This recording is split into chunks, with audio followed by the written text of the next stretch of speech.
Hi Marysville, I'm Garrett Allen and this is Celine, my co-host, and today we are here interviewing Mr. Greg Erickson, Marysville School District's Athletic Director. And we're here on Charger Chat and we'd like to ask you some questions about your job and your career. But we'll start off, how was your day today? Well, so far pretty good, just started. Yeah, early morning, huh? It's at 7:45 in the morning. Usually have good days. Yeah, that's good. So good days, does that just come with your job, just loving your job and whatnot? Yeah. Well, I get to work with really great people. I'm surrounded by, right from my office out to the athletic coordinators and the coaches that I have. It's usually a pretty good thing.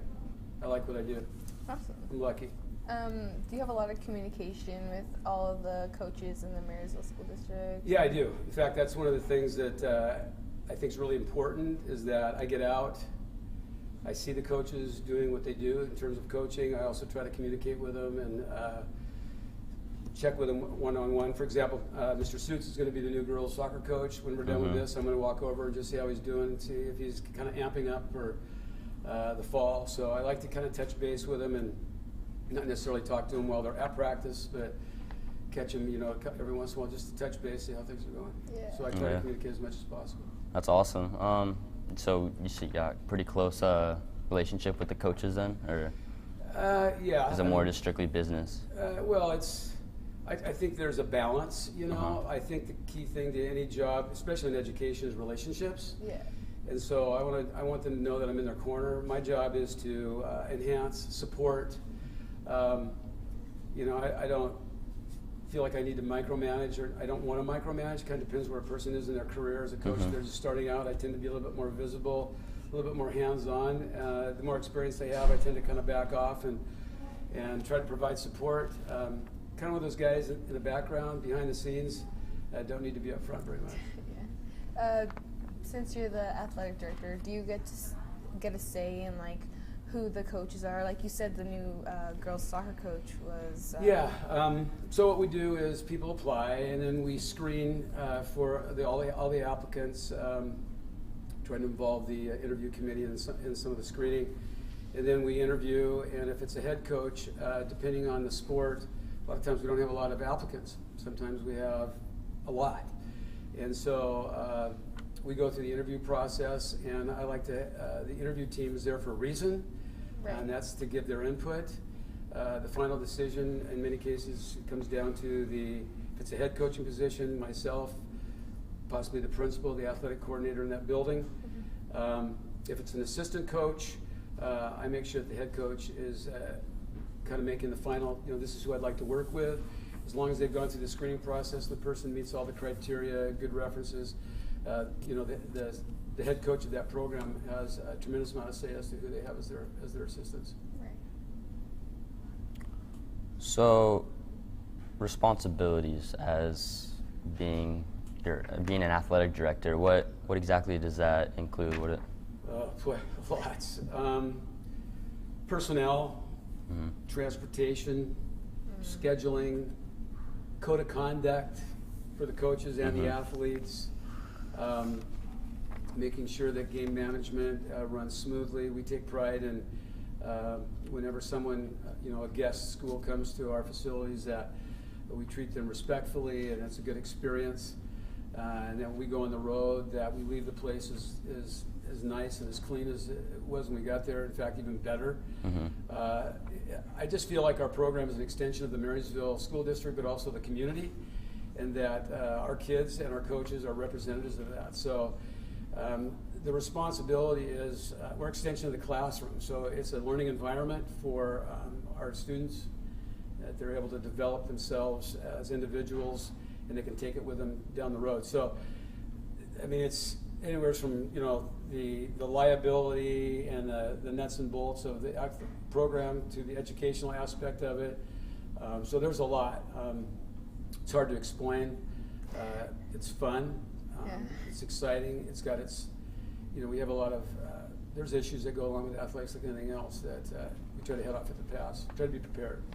What kind of issues do you usually deal with as? Do I personally deal with? Yeah.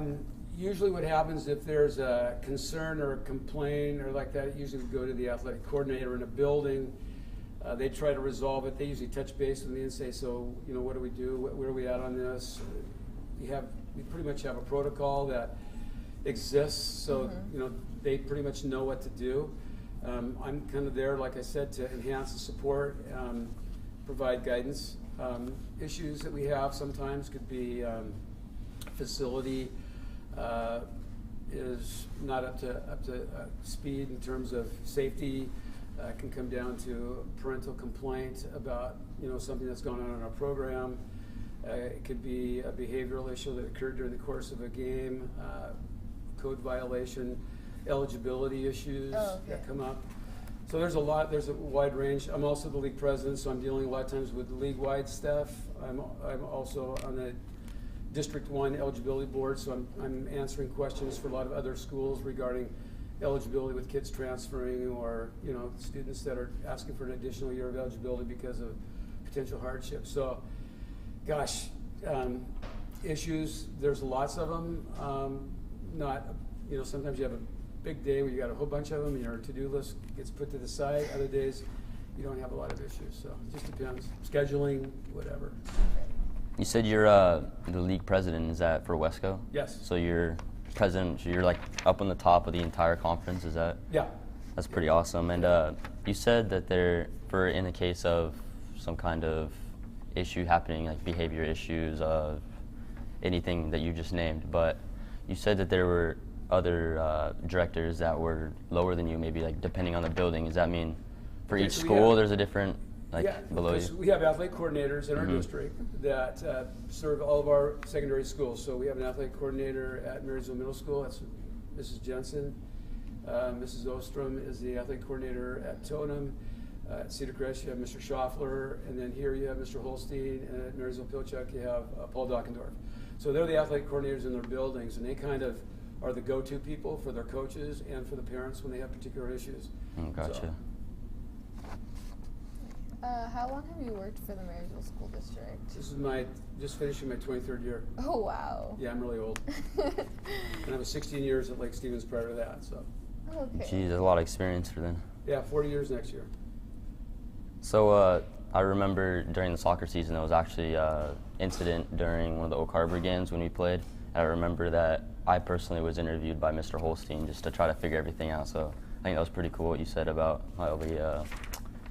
all the people below you for each school district. I know what you mean. Like, I can tell firsthand. Like, I know. Yeah. I mean, we try to handle it in building as best we can because you're closest to the kids. They know the kids. There's a relationship with the kids. A lot of kids don't know who I am. So, like I said, I try to provide support. Mr. Holstein was in communication with me the whole time. I may get contacted by the other school district, and then I contact the athletic coordinator, say, would you please check into this?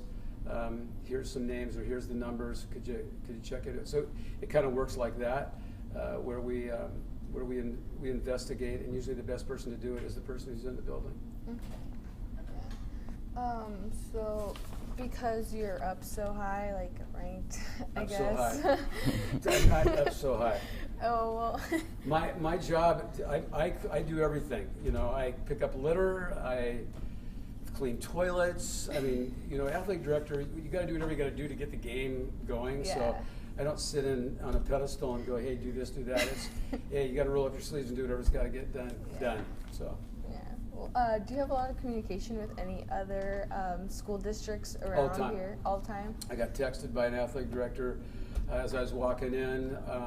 I get emails. I communicate with them daily over a variety of things. That needs to get out.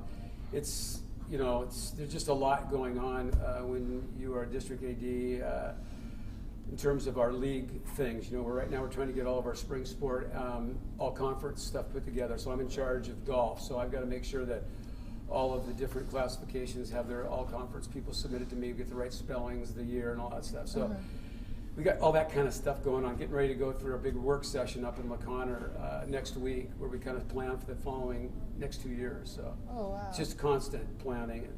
Is the planning like schedule-wise? Is that? Yep. Yeah. Schedule, change of guidelines, possible minor tweaks in that. Issues that we're seeing come up, how can we address them? The culture's changed. One of the biggest changes I've seen since I've been in athletics is social media. and the impact it's had in athletics in terms of there's really no barrier anymore. We have kids communicating with other kids from other schools with Snapchat and Twitter. Sometimes it's derogatory stuff, and so that's a lot of times there's animosity prior to the game even happening because of the social media stuff that's going on. So that's kind of a new frontier that we're dealing with in athletics. So stuff like that. You said there was like the scheduling and everything. I remember, I want to say a couple months ago, maybe 6 months ago, I can't remember for sure, but the whole football schedule, I remember the whole conference change about all that. Were you involved in that? Yes, directly. I'm a part of the meetings that go on to determine, what's best. The bottom line should be always what's best for kids. Mm-hmm. Okay? That should always be what we gravitate to. And sometimes we forget what's best. We worry about the financial aspect of it, which is also a big deal. We spend all this time worrying about the playoffs when really a small proportion of the people of all the schools in the state get to go to state. Mm-hmm. So the actual regular season should be extremely meaningful and extremely exciting and for all participants. And Mm-hmm. sometimes we spend so much time worrying about who's going to state.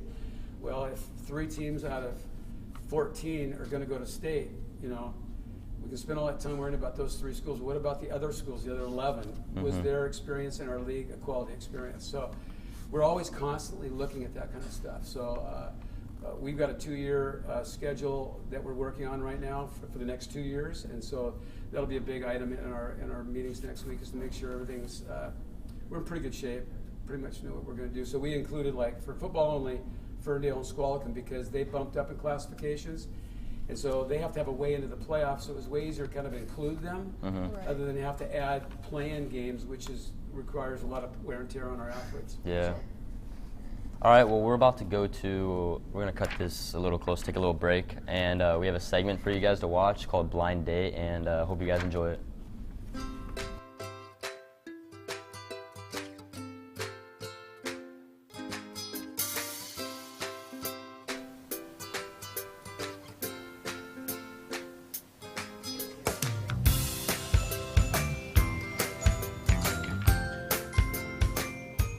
Hey, my name's Logan. Is your name Rachel? I'm here for the blind date. Yeah, I'm Rachel. Nice to meet you, Rachel. Nice to meet you too. Okay.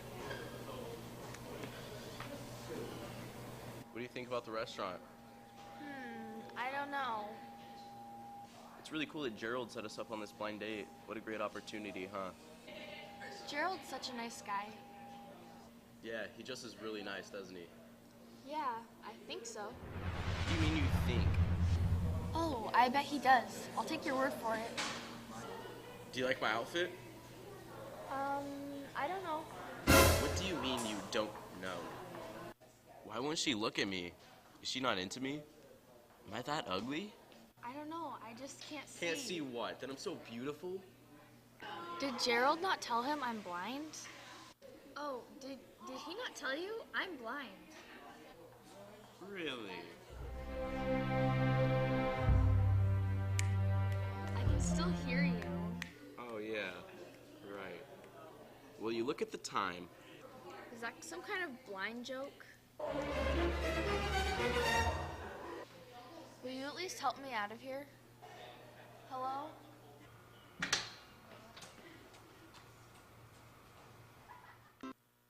Well, welcome back.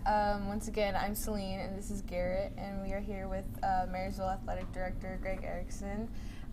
So I was actually wondering, since you are really involved with a lot of the athletic stuff, and you've been doing it for so long, like, what inspired you, or like, what interested you about this job? Like, hey, as a little, and okay, this is how old I am. Okay, I was an elementary school kid during when John F. Kennedy was assassinated, all those kind of things. So we're talking black and white TVs.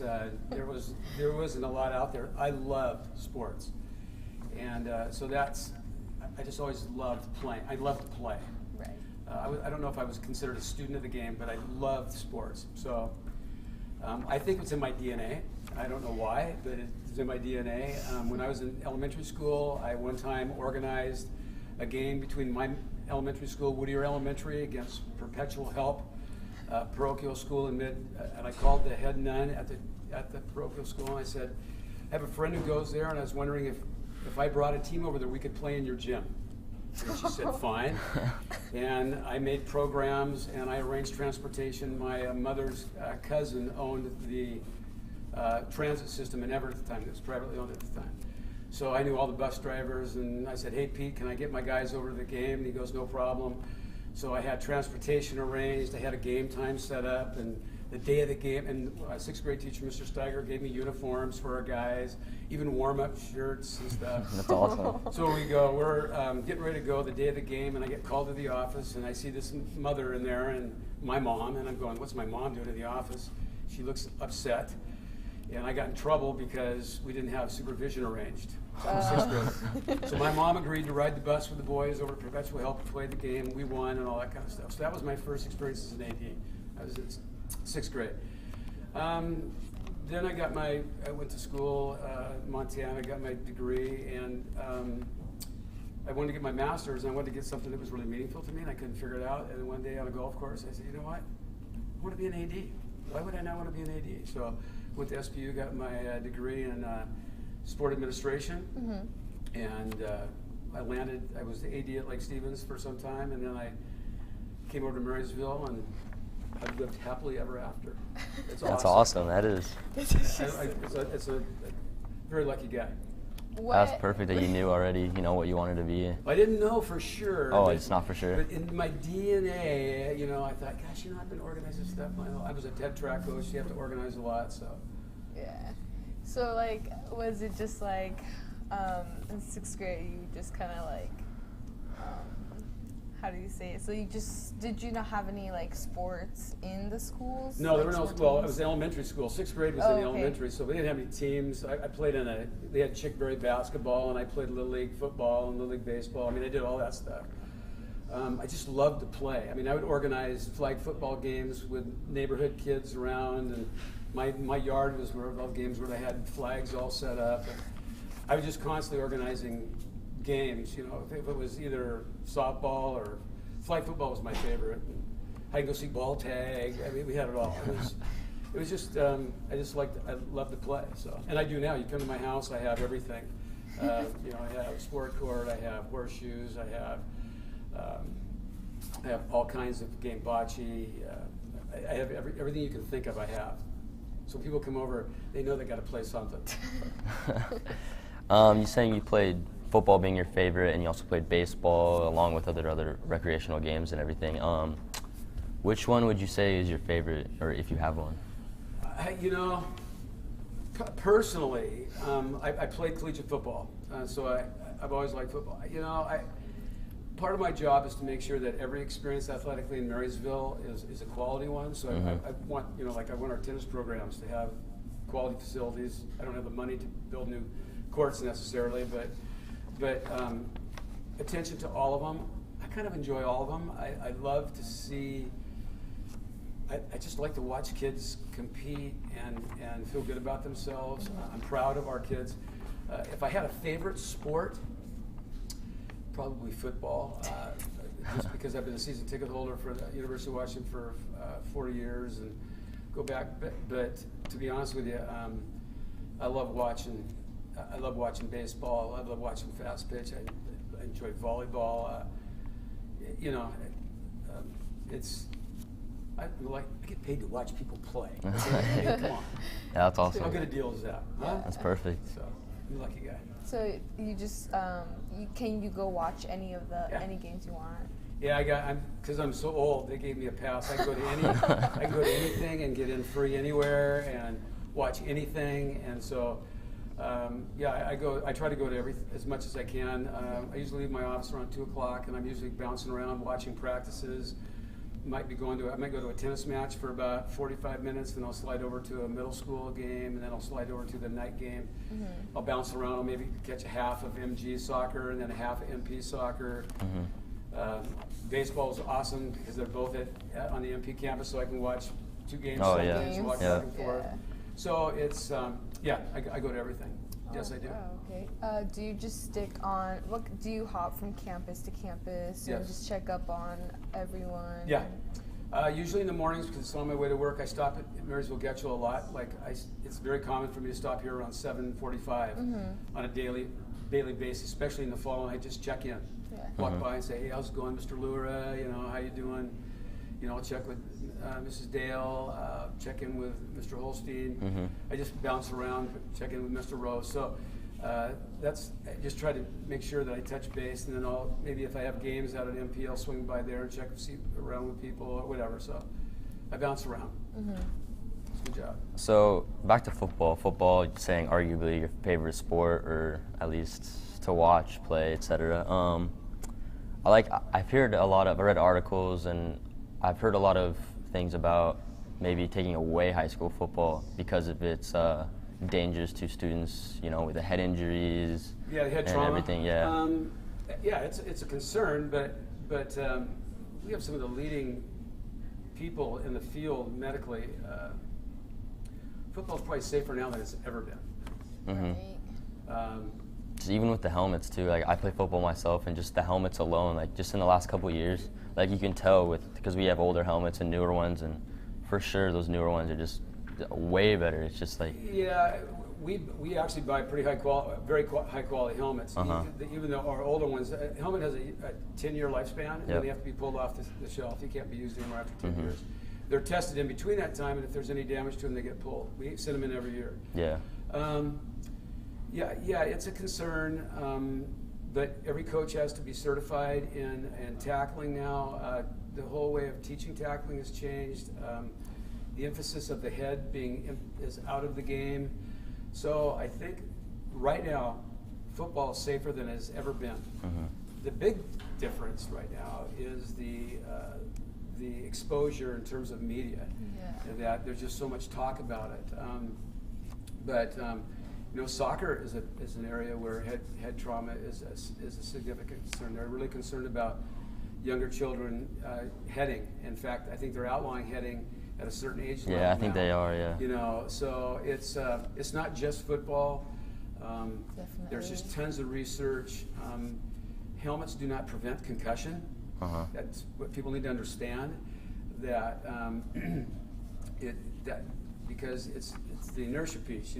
The whiplash. When the head stops, the brain keeps moving, and so that there's all kinds of research being done constantly, and to really to de-emphasize the head in the helmet in the game of football. In their terms, don't lead with your head. Don't strike with your head. Don't. It's the helmets for protection. You need to. They're looking at the rugby style as one way that they're teaching tackling. That's what the Seahawks utilize. So, do I have a concern? Yes. I think some people are trying to capitalize on the concern in the helmet industry. So a lot of research being done. We'll have to wait and see how it goes. All right, so we're going to take a little commercial break again. So we're going to have a segment called Talent Show. Celine, how was your weekend? It was really good. I just discovered I can sing. You can sing? Yeah. There's that talent show next weekend. Oh yeah, I totally forgot about that. I'm still auditioning. Thanks for reminding me. Hey guys. So, what's up? Our friend Celine here is going to try out for the talent show. Celine, do you mind singing for us? Okay guys, here we go. I can show you the world, a whole new world, a new fantastic point of view. No one can tell us no. Shining, shimmering, splendid. Tell me, whole new world, a new fantastic point of view. So what do you guys think?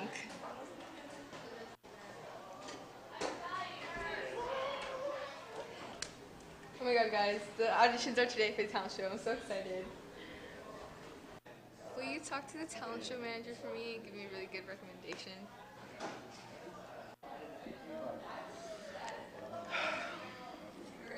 I guess I'll do it, but you should probably practice a little bit more.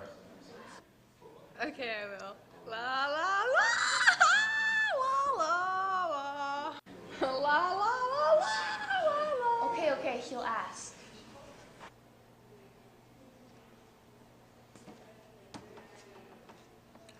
Logan, I got this really good singer that could go for the talent show. She's phenomenal. Sure, dude, whatever she's in. Just get out of here. Welcome, all of you, to the 6th annual talent show here at Getchell. Here's our first performer, Celine Ferreira. Give her a round of applause. Okay, guys, I'm a bit nervous, but here it goes. Hello, it's me! I was wondering if after all, hello from the other side. I must have called 1,000 times to tell you I'm sorry. Thank you, everyone, for coming. That wraps up the talent show. And thank you, Celine, for your beautiful voice. Hello, Marysville. We're back here at Charter Chat interviewing Marysville Athletic Director Greg Erickson, and we'd like to continue our interview. And we'd like to start off with asking you, how has being an athletic director impacted your life? Well, that's a good question. And I saw the question beforehand, and I guess it's allowed me to develop a lot of really close friendships. And I've met some pretty amazing people, so it's put me in some places to see some things that maybe other people don't get a chance to see. It's wherever you work, wherever it's about the people that you surround yourself with, and I think it's the people. I've met some incredible kids. I've watched programs develop. I'm so thankful for the network that is developed over time with the kind of job that I have. I have lifelong friends that I have the utmost respect for, and I've learned a lot. And I also learned that you never stop learning. Yeah. If you do, you're lazy, and sometimes I am a little bit lazy, but it's just really afforded me a lot of great opportunities, and I think it's helped me as a father too, in terms of perspective with athletics. That's awesome. So. What would you have considered if you weren't an athletic director? Like, if that wasn't an option to you, like, would you have had a backup plan? Well, I was a teacher. Oh, okay. And I taught physical education. I taught leadership for several years. I love teaching leadership. And I was also, my degree is in physical education with emphasis in sports med. So I had my hours where I could have become an athletic trainer or a sports med person. So really, I love teaching and I loved coaching. I could have stayed with that, but this was just something that I wanted to give a shot. I got the opportunity. I was very fortunate to get what I got. But teaching, maybe sports med, coaching, teaching leadership, I could have gone in that direction. Had a lot of good experience. I loved planning with my students pep assemblies. Yeah. Oh, we were good. We had some classics, so it was good times. Where was that at? Yeah. What Lake school? Stevens. Oh, you saw Lake Stevens, yeah. Yeah, we had some classic pep assemblies. Could you provide any examples? We had mud wrestling one time. That was absolutely hilarious. Like in the gym, or? In the gym.